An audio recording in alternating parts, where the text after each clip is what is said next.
रोटी सब्जी या फिर दाल चावल, पंजाबी खाना हो या फिर साउथ इंडियन डिशेस, पापड़ के बिना हम भारतीयों का खाना बिल्कुल अधूरा होता है। हो भी क्यों ना, सिर्फ 5 से 10 रुपए में ये पापड़ आसानी से हमें किसी भी होटल में मिल जाते हैं और खाने का स्वाद कई गुना बढ़ा देते हैं। भाई इसीलिए पापड़ का दीवाना तो हर भारतीय होता है। लेकिन यही पापड़ जब एक होटल में 500 रुपए से भी ज्यादा कीमत में बेचे गए तो ये बात जनता को बर्दाश्त नहीं हुई। ये किस्सा है मलेशिया के एक रेस्टोरेंट का, जहां एक पापड़ की कीमत ली गई 27 रिंगिट्स यानी 511 रुपए। इस पापड़ को नाम दिया गया एशियन नाचोस। एक तो इंडियन डिश का नाम बदल दिया गया, ऊपर से उसकी कीमत भी सैकड़ों गुना ज्यादा।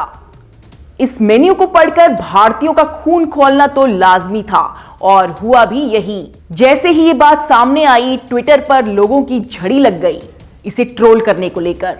लोगों ने सवाल उठाए कि आखिर 2 रुपए के पापड़ को 511 रुपए में क्यों बेचा जा रहा है और क्यों इसका नाम तक बदल दिया गया है। इसको लेकर अब तक हजारों ट्वीट हो चुके हैं। किसी ने कहा कि ये फूड क्राइम है, तो किसी ने कहा कि हो सकता है ये कल को मूंग के पापड़ को ब्लैक नाचोस कहकर इतनी ही कीमतों पर बेचें। किसी ने तो ट्वीट करके इसे एक रैकेट ही बता डाला। इस ट्वीट में कहा गया कि ये 200% मुनाफा कमाने का एक रैकेट है।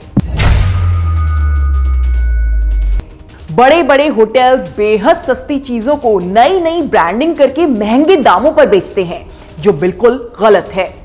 हालांकि ये मामला तो विदेश का है, लेकिन भारत में भी इस तरह की कई घटनाएं सामने आती रहती हैं। छोटी छोटी चीजों को जैसे कि समोसा, चाय, इन सब के लिए बड़े होटल्स जो है मनमानी तरीके से पैसे लूटते हैं। दरअसल होटल और रेस्टोरेंट के बिल में जो टैक्स का पार्ट होता है उस पर तो गवर्नमेंट का कंट्रोल है, लेकिन होटल की डिशेस के दाम पर कोई सीमा निश्चित नहीं है और इसी का फायदा उठाते हैं बड़े बड़े होटल के मालिक। सवाल यही है कि इस तरह के रेस्टोरेंट्स के लिए कोई गाइडलाइंस क्यों नहीं तय की जाती।